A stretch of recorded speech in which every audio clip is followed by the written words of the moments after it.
if you ever find yourself feeling stuck when you're manifesting, feeling like you can't visualize the steps that lead you to what you want is an extraordinarily common obstacle when you're manifesting. Because remember, manifesting is the practice of preparing your mind, body, and spirit to do the work to achieve the things that you want.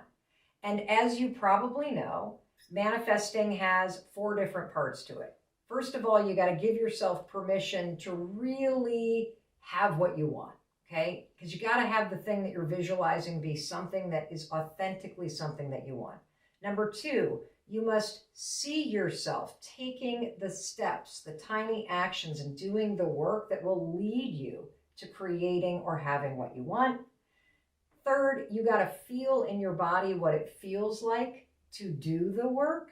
And you also have to feel pride as you see yourself doing the work, because that amplifies your mind, body, and spirit really imprinting and training and preparing for it. And fourth, obviously, you got to take the actions. And all of that manifesting and preparing inspires you to take the actions.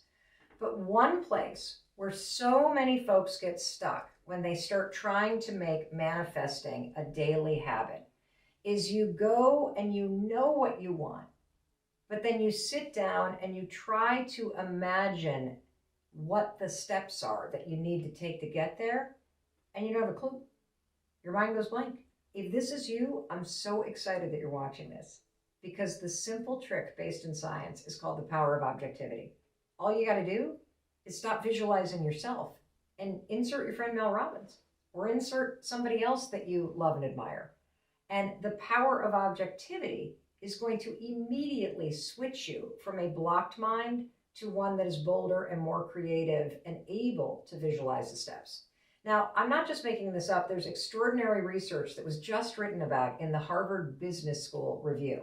They did 8 different studies at the University of Wisconsin where they were studying the power of objectivity. And with thousands of participants, here's what they found. When participants tried to visualize themselves doing hard things, immediately the participants, when they thought about themselves doing something hard, like let's just say asking for a raise, okay? I want you to imagine yourself asking for a raise or applying for that dream job.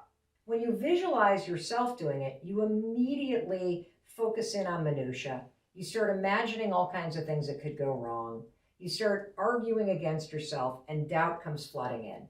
You have a very cautious mindset when you place yourself in those scenarios. However, if you were to visualize me, Mel Robbins, asking for that raise, immediately your mindset switches to being very bold, being creative, seeing all kinds of opportunities. And in fact, when you not only visualize me, your friend Mel Robbins, asking for that raise that you want, when you give me advice, you're super enthusiastic. You're like, Mel, you should go for it. And I bet in your life, you have probably told friends or loved ones, you should ask for more money. And you mean it because you're visualizing them. But you yourself won't visualize yourself doing that. You talk yourself out of it. We've all had this experience. You yourself are probably sitting there going, you're right, Mel. I constantly tell my friends, you deserve more. You should break up with that jerk. You should go for it. But when it comes to yourself, you see the excuses and doubt. So I want you to leverage not only this common sense, but this research to your advantage when it comes to manifesting. Pick what you want, and then if your mind goes blank when it comes to seeing yourself do the work, literally just insert your friend Mel Robbins or insert anybody that you love. In fact, I got a story about this.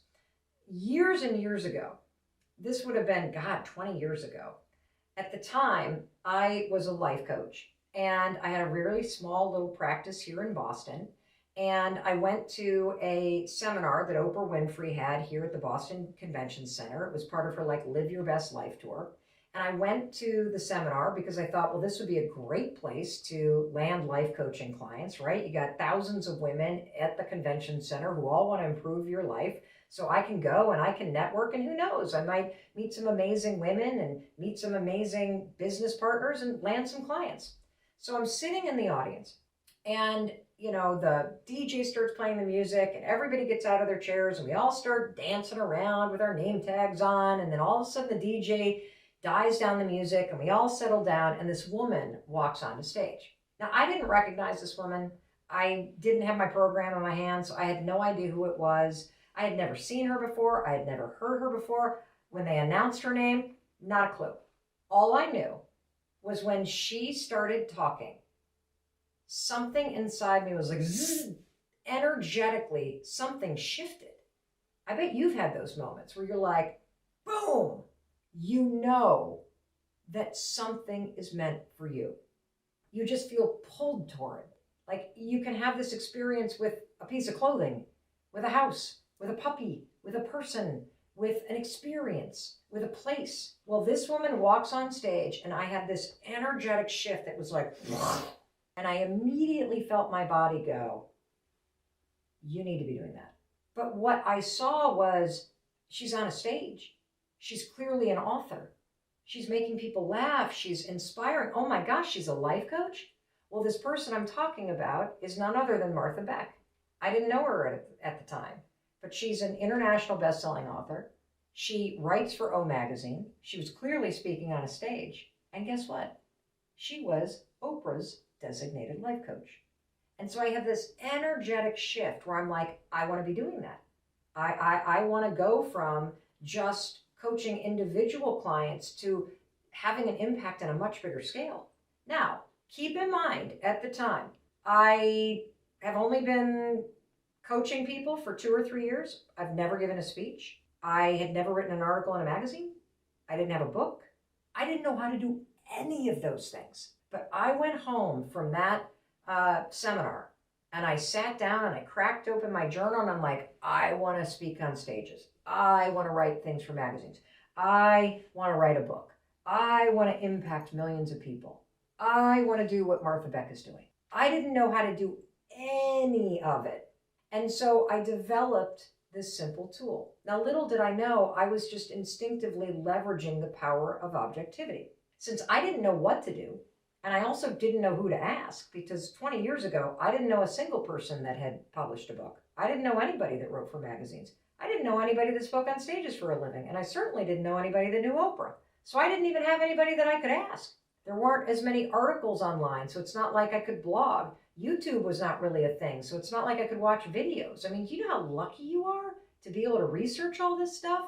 I was just me, Mel Robbins, with a handful of clients here in Boston, now inspired to do what Martha Beck's doing, with no clue how to go from here to there. I didn't know the steps. So I came up with this little tool. It's so funny when I think about it now. Do you want to know what the tool was? What would Martha Beck do? That was it. What would Martha Beck do? Because I figured Mel Robbins had never done any of those things, but Martha Beck had. So in any moment where I didn't know what I should do, I just figured I would ask myself, well, what would Martha Beck do? And I kind of thought that maybe if I acted like she acted, maybe I would eventually start to steer my life in the direction that her life was headed in terms of writing books and standing on stages 20 years ago. So I was leveraging the power of objectivity. So this is what happened. A couple weeks go by and nothing miraculous happens in my life. And I get an email and I'm up late and I'm working on something and this email comes in. And the email is from a friend of mine who works in New York. Hadn't seen her in a while, but she knew that I was a life coach. And I noticed that she was forwarding a PR request from Inc. magazine. And Kate wrote to me, hey, Mel, not sure if you're still life coaching, but see below. Someone is writing an article about life coaching for Inc. magazine. Thought you may be interested in applying. So I scroll down and I immediately start to read the email. Now, there were a couple things that jumped out immediately, right? Number one, the PR request was over a month old. Number two, the deadline had already passed for submissions to be featured in the article. Number three, I had none of the credentials that they were looking for life coaches. Number four, I had none of the types of clients that they were looking for.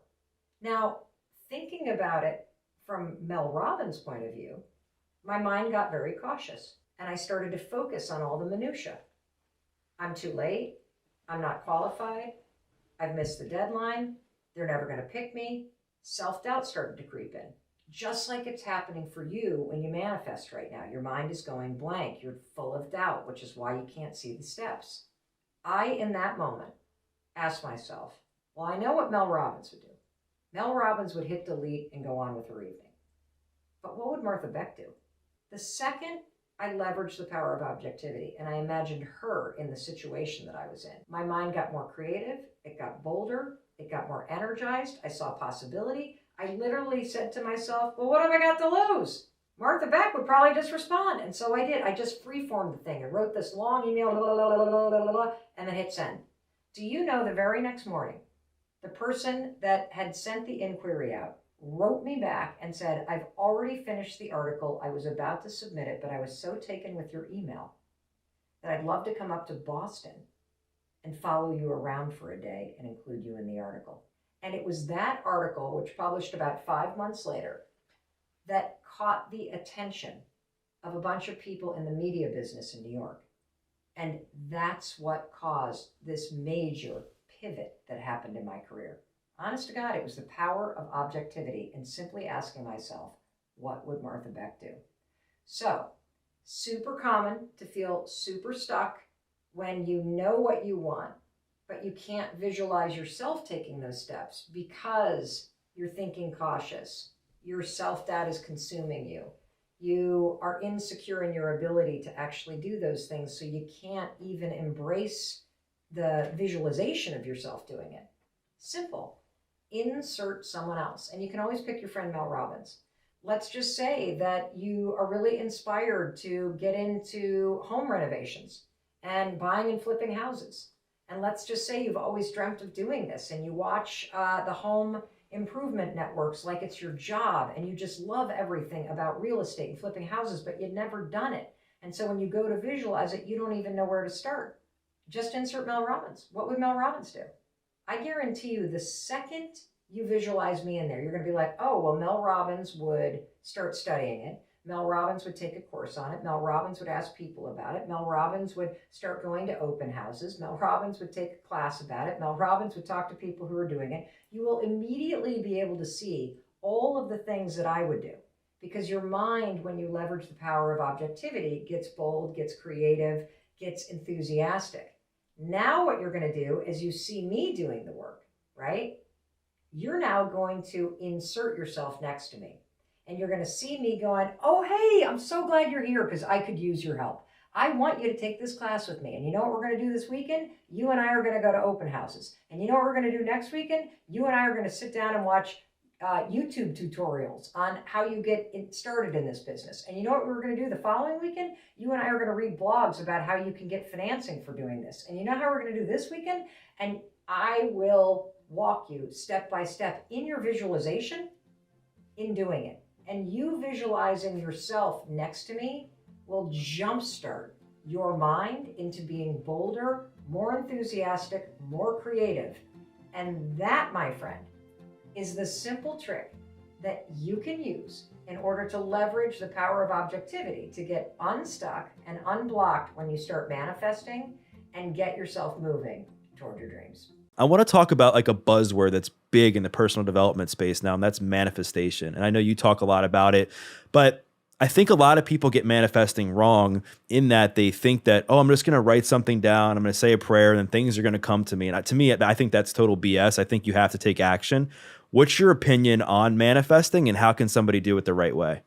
Manifesting is an incredibly important tool in your toolkit for a fulfilling and happy life. And most of us are doing it wrong. So manifesting done properly is the process by which you train your mind, body, and spirit to help you get what you want. Manifesting is not, based on the research, thinking about something and then it suddenly magically happens. And, since so many of your listeners are, people who are very, spiritual and faithful, I'm sure you've had an experience where you've prayed and prayed and prayed for something and It's not coming, it's not coming, it's not coming. You go through the worst experience or breakdown of your life. I bet jail and getting arrested was probably this for you. And then it's 10 years later that you look back and go, oh my God, my prayers were answered, just not in the manner in which I had been praying they would be answered. And so, what I want you to understand is that if you want to use manifesting, here's how you're going to do it. Don't think about the end. Don't think about the mansion you want to buy. Don't think about the soulmate that you're going to meet. Don't think about the finish line on the marathon, because thinking about the end doesn't help your mind, body, and spirit prepare you to do the work to get it. There are no, get out of jail free cards in life. There just aren't. You're going to have to put in the work to get the real results that you want. And so what you do when you manifest properly is you're going to visualize the bridge or the path in between where you are today and where you want to go. So, why don't you pick something that you want, Doug? What's a goal of yours for this year? Oh, let's see. A goal of mine for this year is I want to get my podcast to a point where it's helping tens of thousands of people. Okay. So you just said that I want to get my podcast to a point that it's helping tens of thousands of people. Now that you have identified what your goal is, let's back up to the present moment and let's do step 2. Step 2 is, now I want you to close your eyes and I want you to visualize what are all of the tedious, annoying, boring, hard things that you need to do that you're either not doing now or you need to do more of. Start to list them out. Being more consistent on social media, engaging with other podcasters, just being consistent and practicing patience, getting more creative, and not being scared to invest money. That's the big one. Right. That's the big one. So you just said that you needed to be more patient. You needed to stop being afraid to invest money. You needed to connect with more podcasters. You needed to be on social media more. Now, what you do, now that you have a list of all the things that you need to be doing that you're not doing or you're not doing enough of, and for a lot of people, they don't know. Okay, well, I don't know. I know what I want, but I don't know what the work is. Just find somebody on social media or out in the world who has the thing that you want, study what they did, and write all those things down as an action. But generally, there are videos you can watch, there are events you can go to, there are webinars that you can take, there are books that you can read. The information of what to do is out there. So how do you use visualization now that you know what you want and you know some of the actions that you need to take that will take you in a path leading toward what you want?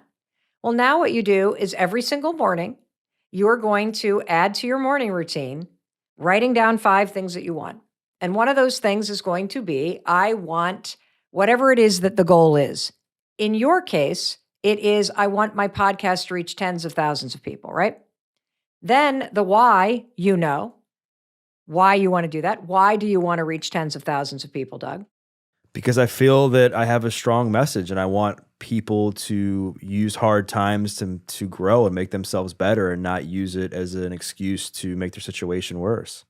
Okay, now let's make it about you. How do you feel when the stuff that you're putting out impacts people? I feel amazing because it continues to reinforce that there was purpose in a lot of the pain that I went through when I was younger. There's your why. You feel fulfilled turning the tremendous pain that you felt into a sense of purpose. And that purpose is acknowledged when you hear from people who listen to your podcast. That's your why. That's the intrinsic source of motivation for you. It's not about them. Anybody who wants to make a difference in the world, the reason why you're motivated to do that is because it feels so good for you. I'm dead serious about this, and there's nothing selfish about it. That's why it feels so good to volunteer. It's why it feels so good to give back, because you get something. You get affirmed as a human being that your time, your energy, your pain matters. And that's so important. So now that you feel that feeling inside your body of why you want this thing, because it makes you feel like you matter, it makes you come alive, whatever the reason is, now you're going to close your eyes.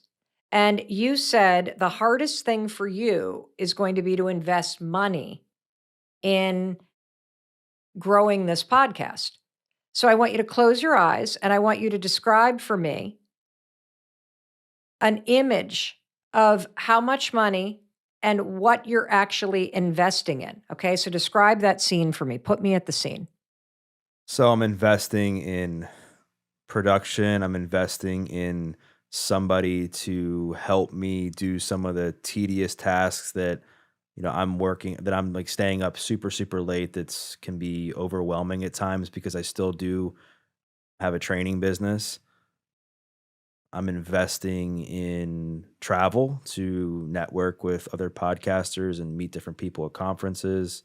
Mm-hmm. I'm And as you see the money going out the door, what are you feeling that's negative in your body? It's uncertainty Where do you feel it in your body? in my legs. You feel it in your legs? Okay. Yeah. And I don't know why. I think it's because I hold a lot of stress in my hips, but Well, it's a try that you know what that is, by the way, is that's your nervous system feeling uncertainty. That's where you feel it. right. This is how you manifest properly, by the way. Right here. You have to visualize in your mind writing the check and feeling the pain in your legs of uncertainty. You have to visualize in your mind sitting in that plane seat, flying to a conference, feeling the pit in your stomach, being worried about whether or not anyone's going to take you seriously because there's all these big podcasters there.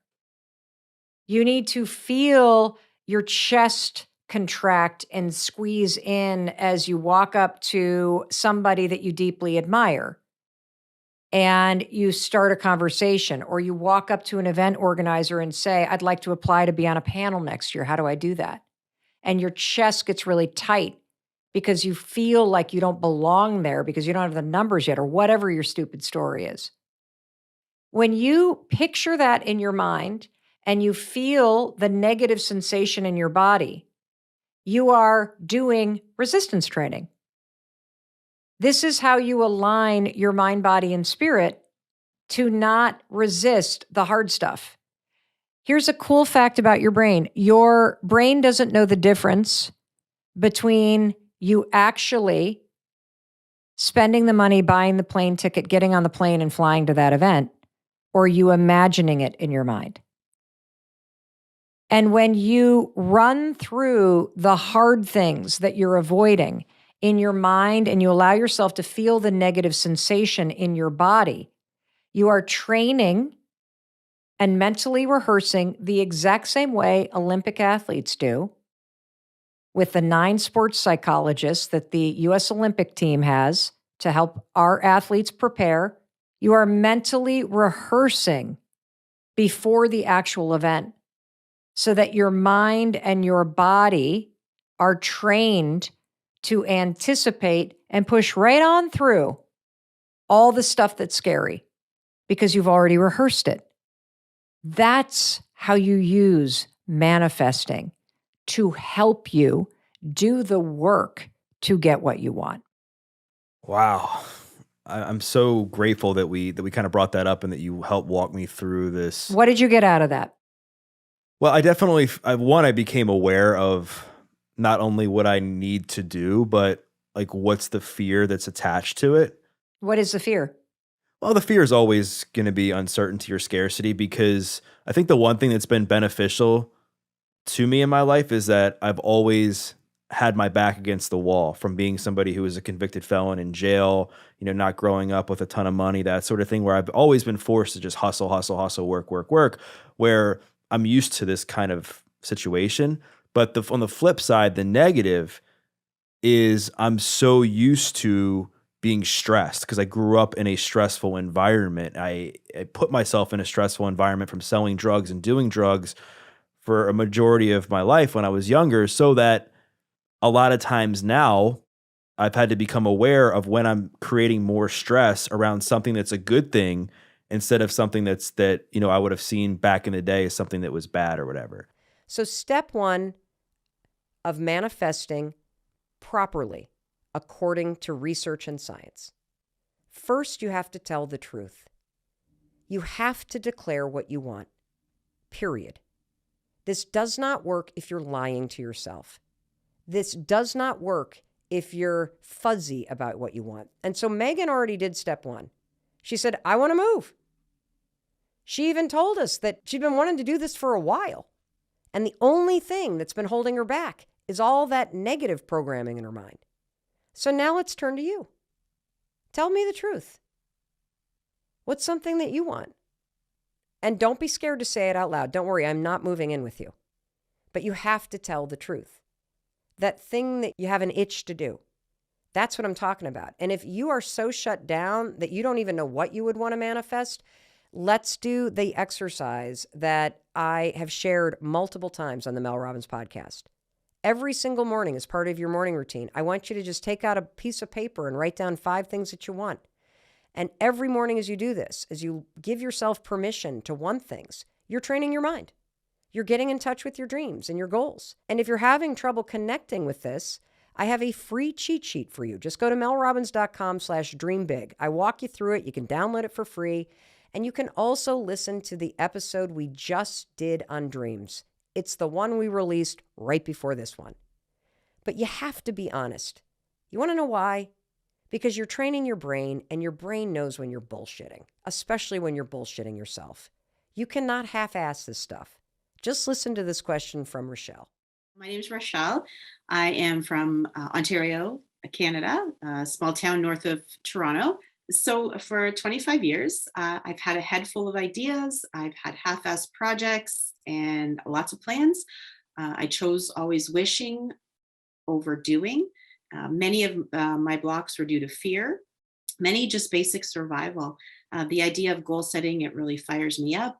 The idea of remembering to revisit those goals, that freaks me out. I just think of all the things that I should have done and want to do still, that I've thought about over the last 25 years. What do you have a vision board for? That seems like, what are you, a child?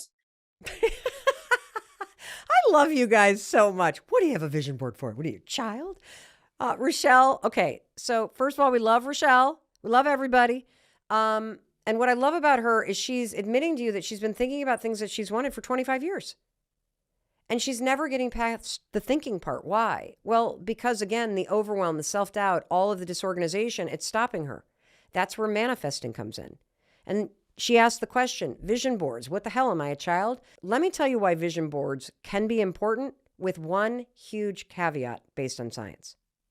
Vision boards are important because when you take the time to create a vision board, which is basically bringing your dream or your goal to life by creating a collage of images, what you're doing is you are grabbing that dream or that goal that typically we bounce around in the back of our minds in private. You're pulling it out of your mind and you're grounding it in reality. And one of the reasons why this can be so powerful is because it signals to your brain that this is really important to you. We've talked in previous episodes about the Zeigarnik effect. It creates this kind of to-do list in your mind. The other reason why it's important is because when you put a vision board in a place where you can see it, it keeps these goals and dreams front and center, which is really important. But here's the problem. Everybody puts the wrong shit on their vision boards. You've been sold a bill of goods. You have been told that if you simply create a collage of some beach house or your dream body or $1 million in the bank or a Maserati, that suddenly the universe is going to hand you those things. That's not how that works. What research shows is exactly what Rochelle is talking about. If all you ever do is think about the big thing, you think about the end goal, the beach house, the Maserati, the thing that's like 10 years from now, and then you create this beautiful collage of this amazing thing that you want, that's a huge mistake. And see, everybody makes this mistake. If you look at anybody's vision board, you know what's on it? It's beach houses and $1 million and a Maserati and the finishing line at the New York City Marathon and all the things that you hope and dream for. And the reason why that's a huge mistake is that if the only thing that is on your vision board is the thing that's going to take you 10 years to get done, as you sit here in your studio apartment or in the spare bedroom of your parents' house at a desk in the corner and you stare at a $10 million beach house, oh my God, that is going to feel so far away. It's going to feel like you might as well move to Mars, for crying out loud. Instead of that vision board keeping your dreams front and center, that vision board is rubbing them in your face. It's not motivating at all. Why? Because you start to become present day in and day out to how far away you are from that dream of yours. And that starts to make you feel less motivated. It doesn't surprise me at all that Rochelle has been thinking about all kinds of things for 25 years, and yet she can't get started. And the reason why is because she is making the mistake of visualizing the end. Manifesting is not just hoping and wishing, remember, for that beach house? Manifesting is training your mind, body, and spirit to do the work to make that beach house a reality. And step 2 to manifesting according to neuroscience. Visualize the steps along the way. This is research from UCLA. In order to make manifesting work for you according to science, don't visualize the end. Visualize the steps and the actions that you're going to take to get there. So what does that mean? That means all that hard and annoying and tedious stuff that you got to do that you don't feel like doing in order to make that thing a reality, that's what you're going to put on the vision board. That's what you're going to visualize. You see, according to the research from UCLA, brain scans show that when you visualize yourself performing an action, you stimulate the same brain region that you're using when you actually perform that action. So manifesting properly, according to science, means you are socializing your mind to take action. Now, what does socializing your mind mean? Because that's the language they used in the study. It means you're training your mind to take the action. By sitting there and mentally rehearsing this, you are telling your mind, you're stimulating the part of the brain that actually is going to take the action. This taps into something called procedural memory, and it helps you lock in the actions you need to take as a new habit. See, procedural memory is part of your long-term memory. It's like writing with your hands or pouring a glass of water. All those actions and habits, they're all stored in your procedural memory. Your procedural memory has all the information that you need in order to perform things like brushing your teeth or walking and talking. And when those things get rehearsed over and over and over again, guess what? They become encoded. They become automatic. The more you think about the steps you need to take and you start to visualize them, the stronger the connections become. And this isn't just like common sense. What happens when you visualize this way is that connections are being made between gaps in neurons. They're passing signals back and forth. And so before you even take the actions, you are now socializing your brain to get ready to do it. You're preparing. It's super cool. So let's just start with step 1, manifesting according to science. You got to claim what you want and tell the truth. So let's say that step 1, I want to train for and I want to complete the New York City Marathon. That is a bucket list item for me. And in fact, that was a bucket list item for me, and it's something that I've done. And you should do it too. It's amazing.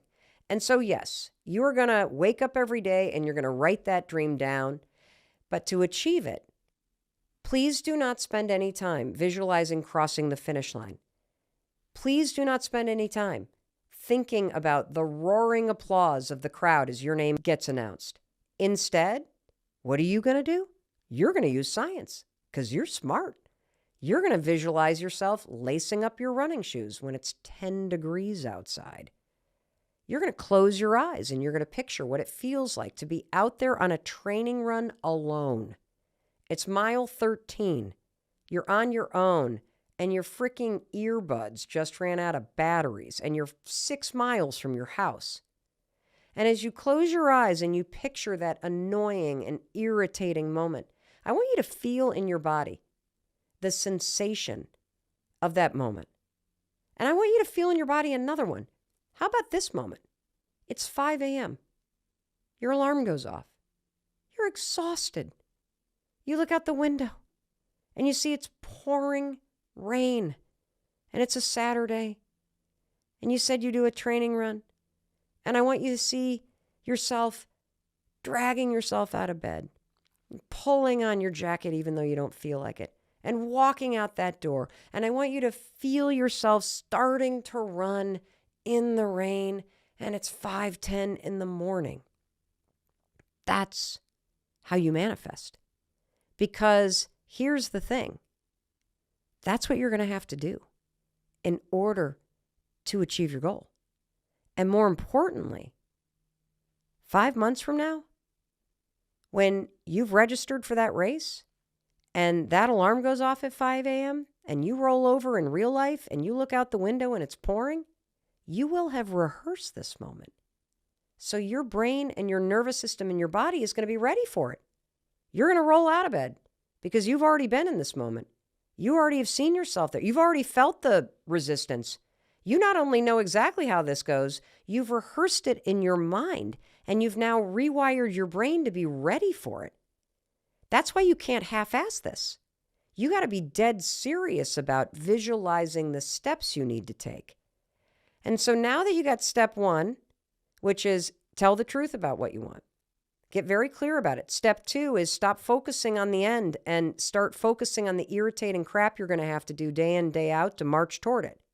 Now we're going to go from the kindergarten manifesting according to neuroscience to Olympic level manifesting. Are you ready? I'm ready. Because step 3 to properly manifest according to science, you got to feel that stuff in your body.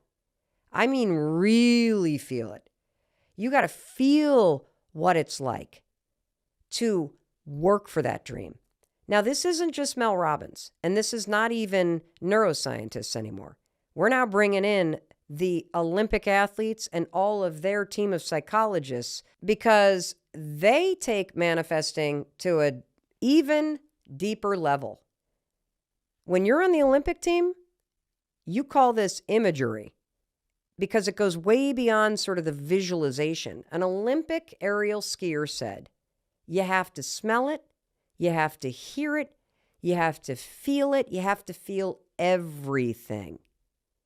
And so that means as you are closing your eyes and as you are visualizing yourself doing the work, and for an Olympic skier, that means before you even get on that slope, you are imagining every twist, every turn, every bump, every jump. You are going over and over and over and over again, every twist and every turn. Because remember, according to the research at UCLA, your brain doesn't know the difference between something that happened to you for real and the things that you imagine happening to you. So you're warming yourself up to exactly what you'll feel as you're taking action. There's a huge article about this in the New York Times, and in it, bobsledder Lyndon Rush, who's an Olympic medalist, said, I've tried to keep the track in my mind throughout the year, he said. I'll be in the shower or brushing my teeth. It just takes a minute. So I do the whole track, or sometimes just the corners that are more technical. You try to keep it fresh in your head, so when you do get there, you're not just starting at square one, and it's amazing how much you can do in your own mind.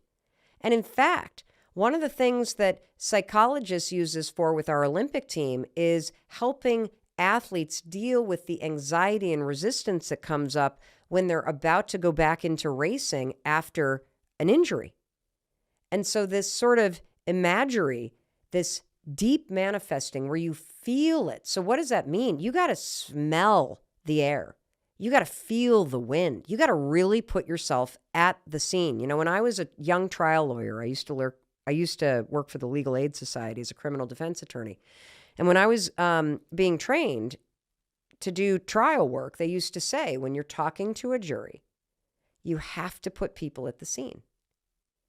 You've got to describe something in a way that they could almost see, taste, or smell it. And that's what you need to do. And so here's what I want to do. I want to do this with you right now. And so we're going to use our friend Megan. Remember, she's the one that wants to move from Tampa. And I want to play a part of her clip where she talks about her fears. And as you're listening to our friend Megan, I want you to see what sensations come up in your body as you are listening to her describe all the resistance and fears that she has about this thing that she wants to do.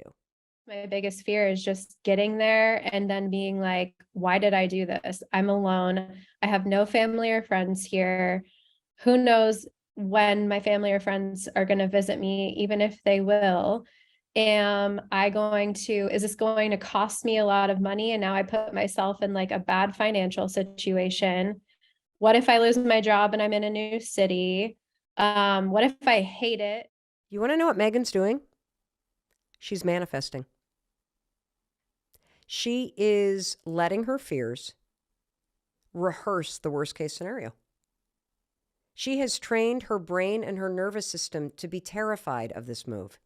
She has a visualization, all right, that it's not going to work, that her parents are going to be mad, that it's a huge mistake, that she's going to lose her job, that no wonder she's not doing it. She's using manifesting in the exact opposite way. She is systematically, through her excuses and her fears and her parents' stuff, she is training her own mind to work against her. I'm afraid of this. I'm afraid of that. It's going to be like this. It's going to be like that. You could feel, couldn't you? When she said, what if I get there and I'm alone? What if I get there and it's the worst decision? I bet you felt your chest seize a little bit. When she said, what if I regret it? I bet you felt yourself shrink a little bit.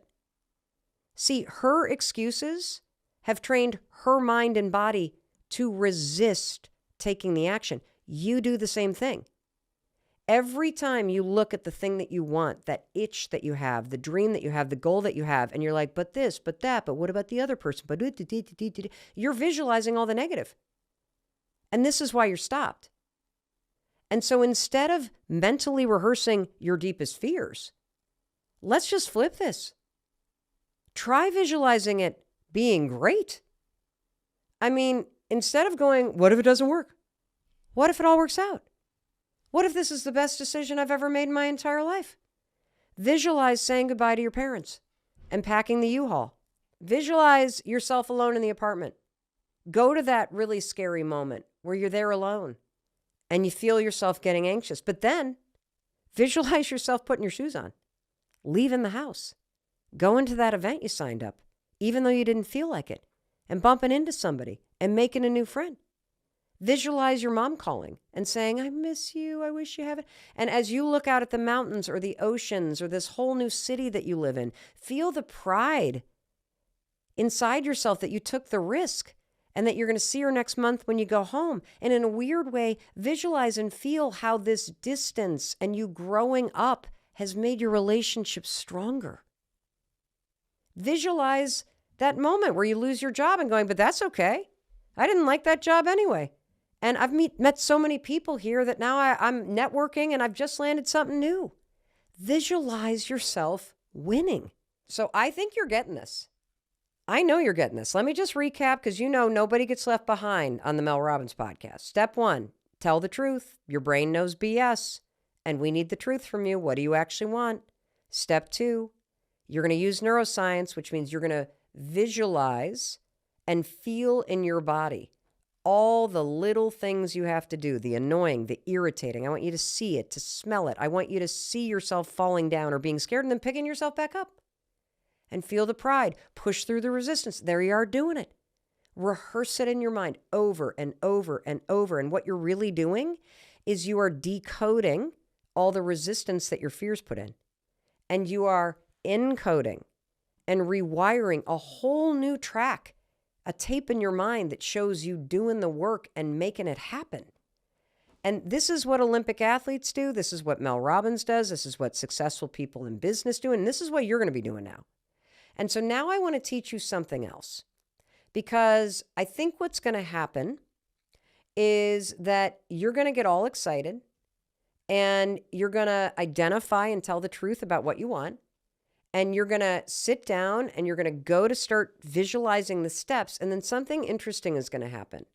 You might find that something weird happens, because this is what happened to Mara, and it's extremely common. So listen to this question. Hey, Mel. My name's Mara. I'm from Chicago, Illinois. I have a question for you. I was just curious, how does one tackle overcoming imposter syndrome while manifesting? So how can I take the steps to work on a business that I'm passionate about, interior design with absolutely no experience other than my own home, and planning my own parties and gifting during the seasons and birthdays? When I see these types of businesses online, they really, really inspire me to create, but the thought of me doing it myself is so scary. Okay, I love this question. This is so juicy and great, and I just am so happy, Mara, that you asked this. So first of all, let's just stop saying imposter syndrome, okay, everybody? Because when you're new to something, you're a student. That's it. You're a beginner. That's it. You're not an imposter. You're not faking anything. You're actually figuring it out. It's part of the process. And so stop saying you have imposter syndrome, because all you do is you have a dream and you're going to begin to chip away at it. That's what we're doing here. So that's number one. Number two, this is really common. And the reason why it's really common is because your fear is so big and your self-doubt is so big, and you've never done this thing before. And you can tell based on the fact that, Mara was kind of laughing. She's like, oh my God, I kind of love this thing. And so she's diminishing how big of a dream this is. And a lot of us do that. We kind of make a little bit of a joke or downplay it a little bit, or we're nervous about it. We kind of don't even admit it. So first of all, I'm proud of you for admitting it, Maura. That's step one. You told the truth. Step two, the things you need to do, you can figure out because you're a student, you're a beginner, you love this, you're smart, and there's Google and there's YouTube, and that's going to give you the steps. And those are the things that you need to visualize. So when you sit down and you start to visualize and mentally rehearse, remember, you're an Olympic athlete, you're a winner. We're using neuroscience here. We're going to decode all those fears and all those bullshit excuses, and we're going to re-encode some confidence, and we're going to see you doing it. You might experience not being able to picture yourself in the visualization. This is super common. So here's what you're going to use. You're going to use the power of objectivity. That's it. What does that mean? That means if you can't picture yourself doing the work, pick somebody that you admire who you could visualize doing the work. And there's a catch here. So for example, you could pick me. You could pick an interior designer that you absolutely love.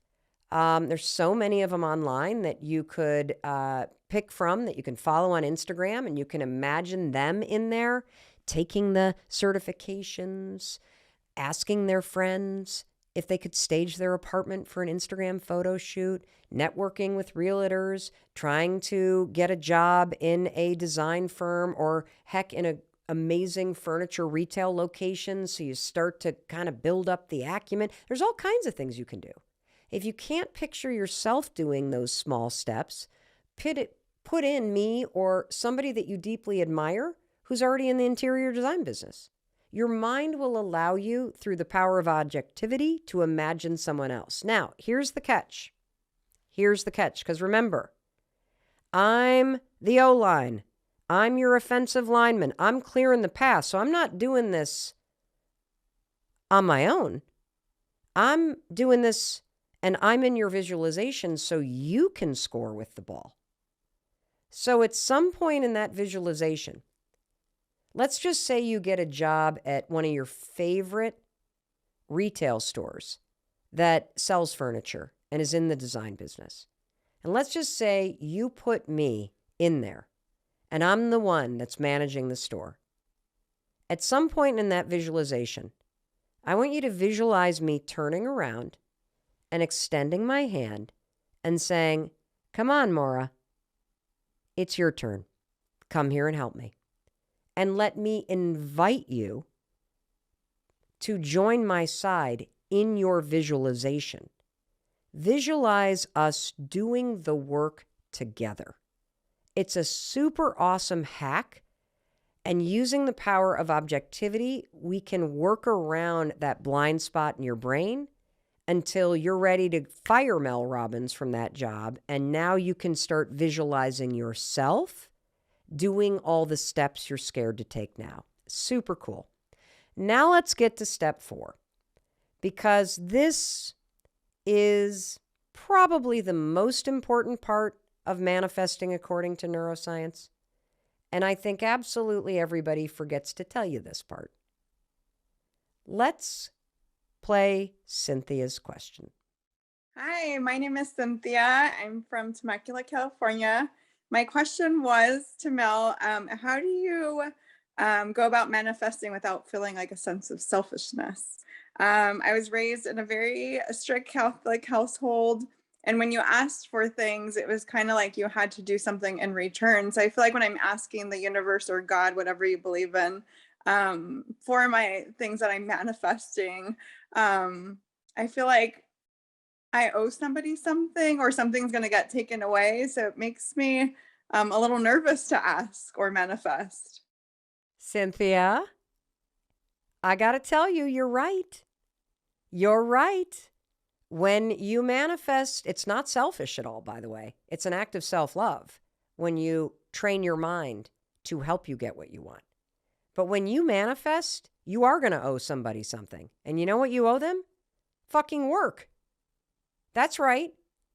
You have to do the thing you're visualizing.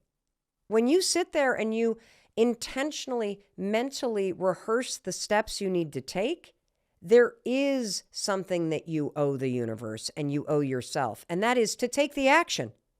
You're not just going to sit there and train. At some point, that Olympic athlete has to do the race. At some point, you've got to make the cold call. At some point, you got to quit the job or pack the U-Haul trailer or get off your ass and do the training run at 5 a.m. So you better believe there is going to be something that is asked of you in return. And that's where the magic comes in.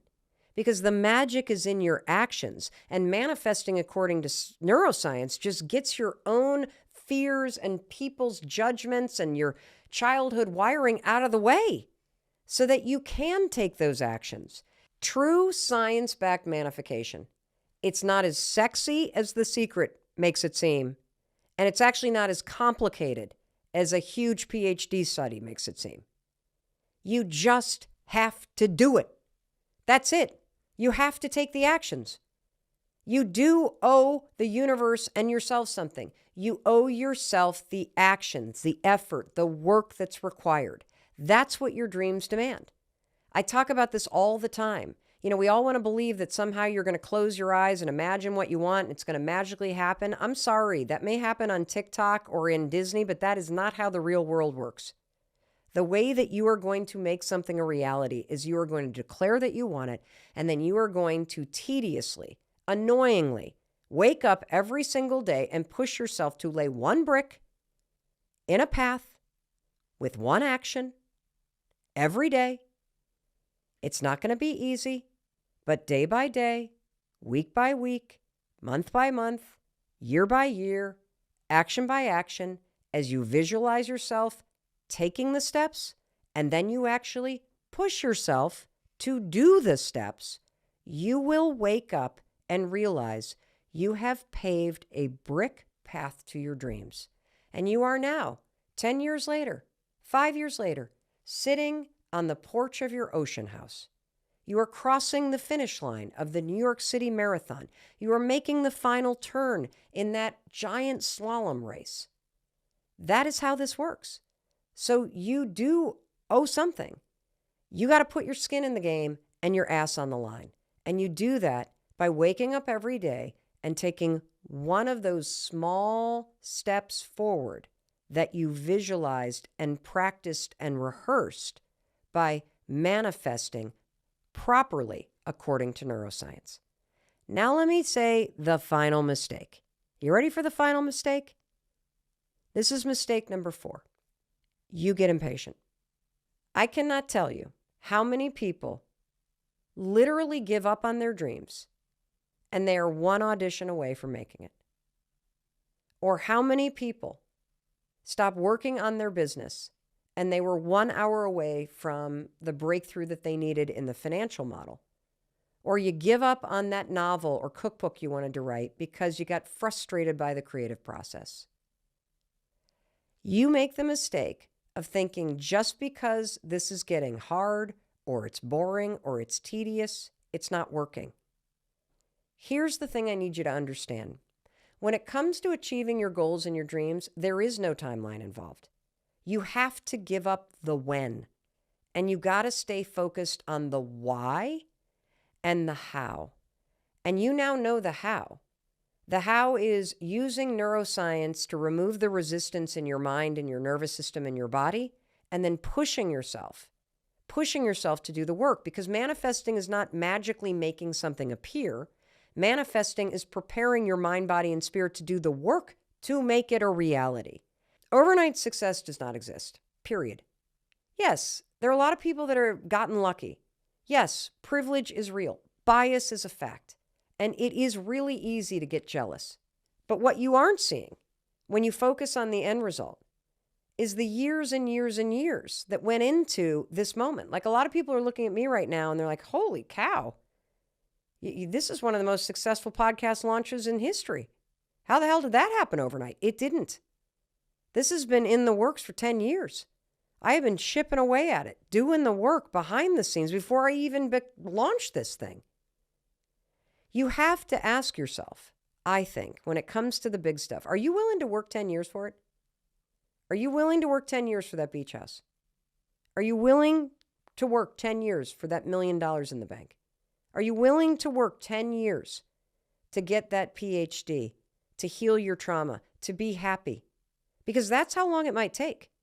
And if we're being really honest here, if it's a really big thing, it could take even longer, and that's okay. Because you know what? There's nothing more fulfilling in life than chipping away at your dreams and your goals. That's what gives your life meaning. Achieving your goals doesn't give your life meaning. Working on them, working towards something bigger than where you're at right now, that is where the real secret sauce is. Like, if you want to be successful in business, you got to get ready to make 100 hours of cold calls about your product or about the thing you're selling before you get one person that doesn't hang up on you. I'm not even talking about a yes. And that's where visualization comes in. You got to visualize the no's. If you want to be a writer, how about getting ready to write for 5 years? 5 years of drafts. 5 years of what Anne Lamott calls your shitty first draft. Days and days and days of sitting down every single day, because this is what a writer does. They sit down and they write no matter what. Days where you sit there and you stare at a blank piece of paper. Visualize that. And visualize yourself keep going. Visualize publishers saying no and no and no. And then finally, somebody says yes, or you self-publish. See, the time and the effort that you have to put in, it's not glamorous, everybody. It's not easy. And there are going to be times that you're going to feel like giving up. And this is what separates the people who achieve their goals from the people who don't, in my opinion. It's this quitting day. It's this moment where you throw in the towel. If you can go one more day, you can make it happen, because then you can go another. See, the benefit of waking up every day and using manifesting according to neuroscience to visualize yourself continuing to go forward is that when the going gets tough, you will have trained your brain and your nervous system that you're the kind of person that keeps going. And when your body and your brain knows that about you, When the going gets tough, you will keep going. So please, once you're honest with yourself about what you want, put in the time. Bring a lot of patience. And I promise, if you're willing to put in the work and the effort and you're willing to continue to train your mind to believe that, yes, in fact, you are going to cross that finish line. You are going to have that $1 million in the bank. You are going to have the happiness and the love and the health that you deserve. You're going to have the family you've always dreamt of. You will eventually make it happen. I believe that. Honestly, I just love this shit because manifesting according to neuroscience is one of my superpowers. If I'm not talking, I'm probably manifesting something that I want. I currently do not have a beach house. And let me tell you, I have 2 or 3 particular homes in mind that are currently occupied. I have all kinds of manifesting according to neuroscience going on. I'm in no hurry. I know this takes time. I keep seeing myself chipping away at it. I see the letter I'm going to write and I'm going to stick it in the note box. I see myself working to make the money. I also have done this with this podcast, you guys. This was 2 years in the making before we recorded our first episode. You know what I was doing? I was busy manifesting all the hard and tedious stuff that would lead me here and actually doing it. Another thing I'm manifesting, we are getting this incredible studio space in Boston. And so I keep having these visions of making the drive down from Southern Vermont. I have this vision of one of our team members, Charlotte, standing out front of the building with a clipboard. And she has this little, like, kind of one of those headset walkie-talkie things on. And she's greeting this SUV that comes up. I am upstairs having stress diarrhea because the Dalai Lama is stepping out of the SUV and is coming up to be on the Mel Robbins podcast. And I am managing through my stomach ache as Charlotte is walking the Dalai Lama through our lobby and up the elevator to our brand new, insanely cool. This is what I do, everybody, because it's a superpower. I am training my mind to help me make my big dreams and visions a reality. I'm even doing this for our daughters. I'm manifesting what it looks like for our daughter I want her to do it next fall. I'm visualizing her halfway around the world and working her way around the world. I'm visualizing our other daughter spending late nights in a session, writing her music. I can feel what it's going to feel like when she calls crying and saying that something happened. And so I'm doing this for me. I do it for you. I do it for the people that I love. This stuff is awesome because in some way, when you really get good at this, it is true what the research at UCLA says. You do trick your own brain. When we started this podcast, finally, after years of thinking about it and 2 years of properly manifesting according to neuroscience, I was so rehearsed. I had a Madgeread, or whatever the hell the word is that the Olympians used, that when I stepped in to record our first episode, it felt like I had been doing this for 10 years. Because in my mind, I've been preparing that long. So I promised you an exercise. Because step 1 is you have to get honest with yourself and claim what you want. That's step 1. And so I'm going to tell you that. And I want you to think about your dream. I want you to think about what's calling you. I want you to think about the thing that would be so magical if you could make it happen, but you've been arguing against yourself. And I want you to allow yourself to claim it. And as you sit there and think about the dream in your own life, let's go back to Los Angeles. Let's go back to that stage. And let's check in with Barbara. Because I'm going to ask her to start getting honest. And what I want you to pay attention to is I want you to pay attention to how much she starts to joke and make excuses and dismiss how serious I am about dreams. Maybe you needed to move to South Florida to actually feel and understand in your soul who you are and what you want. It's a scary thing to admit what you want.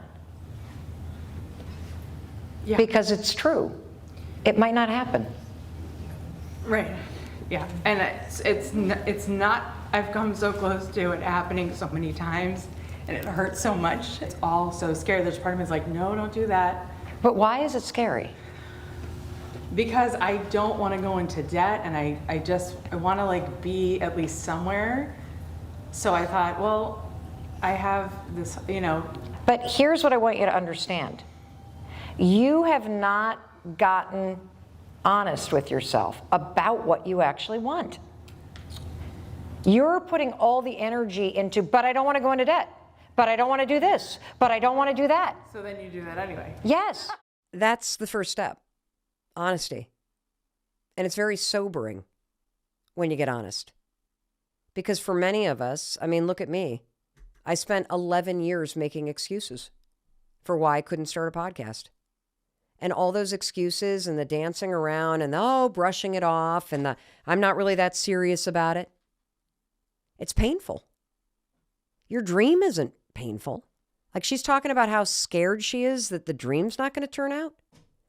What's actually painful is how much energy you're putting into avoiding what you want and what you deserve. And the three big ways that we extinguish that flame inside of us and we put distance between ourselves and the dreams that are meant for us is, number one, we literally downplay them. Anytime you make a joke about your dream, anytime you're like, I'm not that serious about it, you are putting distance between you and your dream. You're taking a bucket of water and you're trying to extinguish the flame inside you. Anytime you make excuses, I don't have the money, I can't do it, I don't have the time, blah, blah, blah, blah, blah, blah, blah. Same thing. Cold bucket of water on that flame. Stop doing it. And the third thing, when she really gets honest,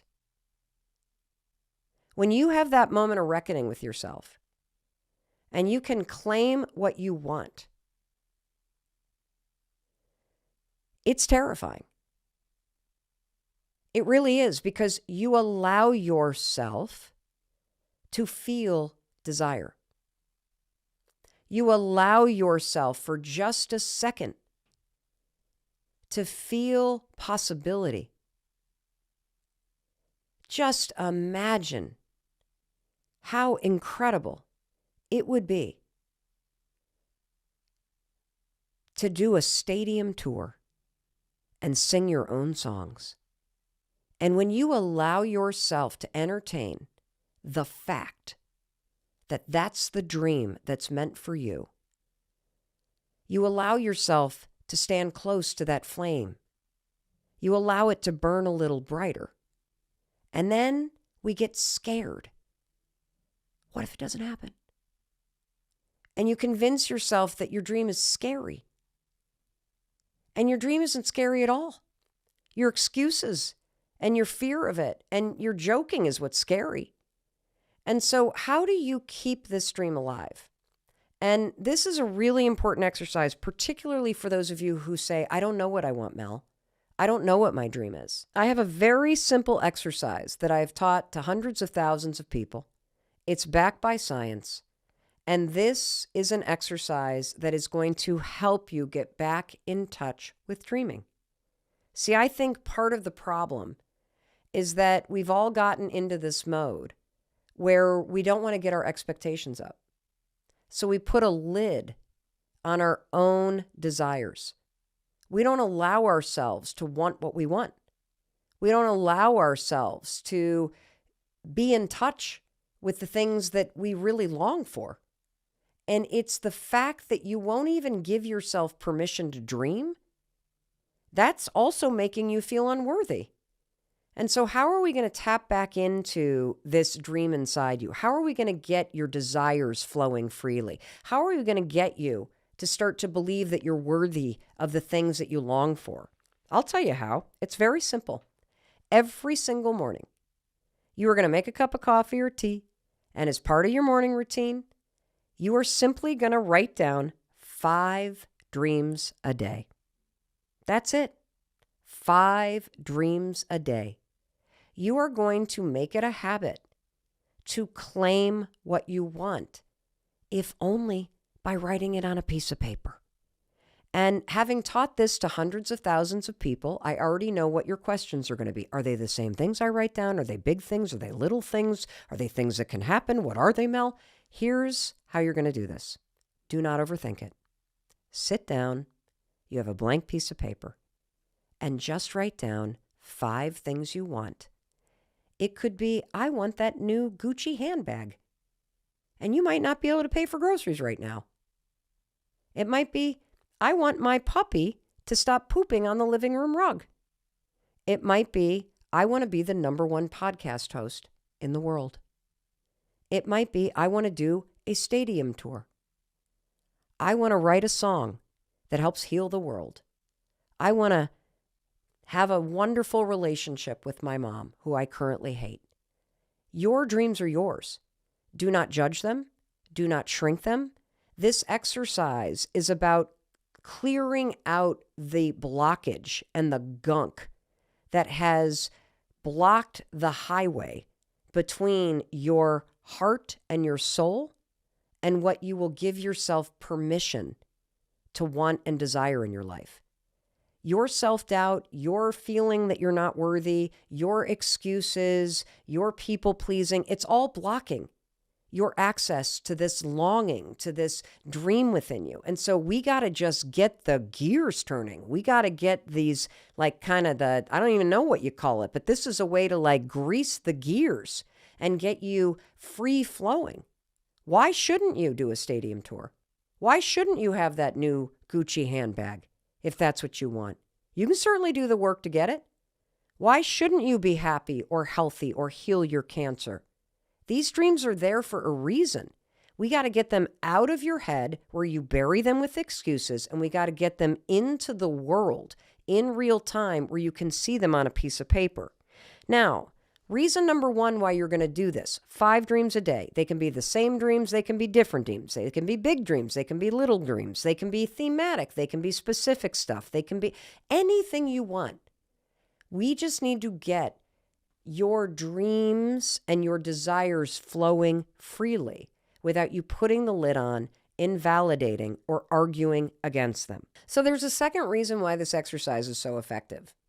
And it has to do with something called the Zeigarnik effect. Now, the Zeigarnik effect is a extraordinarily well-documented effect in your brain that was first discovered by a Lithuanian psychologist named Bluma Zeigarnik. And she had her first study published about psychology and this theory in 1927. So this has been around for a long time. And what is the Zeigarnik effect? Well, the Zeigarnik effect is this. Inside of your brain, there is a mental checklist function. And whenever something is important to you, your brain is like, oh, ding, ding, ding. I guess she wants to do a stadium tour. Oh, ding, ding, ding. I guess she wants to get her cholesterol down. Whenever something's important to you, your brain takes notice. It opens up a mental checklist. And then your brain has this really interesting function where it will now work with you to help remind you of this thing that's important to do. It's like a little to-do list in your brain. And the Zeigarnik effect is once your brain knows something is important, and it's important if you keep writing it down, your brain is going to go to work trying to help you get it done. And the Zeigarnik effect is so pronounced that it is used, everybody, in software design. Yep. You know how they talk about gamification? You know how you got to fill out a form and then all of a sudden a little reminder pops up that like, you're 64% complete. Well, that's the Zeigarnik effect. That's this mental checklist thing saying you're not done yet. You got a little bit more to go. And so this is so effective. And so again, I'm going to summarize this and I'm also going to help you. If you go to melrobbins.com/dreambig, melrobbins.com/dreambig, I got a free download for you. Not only are we going to give you some of the key takeaways from this episode, but we're going to give you prompts so that you can print out this free sheet and use it every single morning to write down your 5 dreams, to tap into the Zeigarnik effect inside your brain to help you keep those dreams alive and to help you start letting your desires and your worthiness flow freely through you. Okay, so we've covered a couple key topics so far. Your dreams are not a joke. They matter. You got to claim them. This exercise of writing down 5 things you want every single morning is going to tap into that superhighway, and it's going to help you build the neural pathways to give yourself permission to want things. It's going to help you tap into this flame inside you that is burning and that is begging for you to let it help you.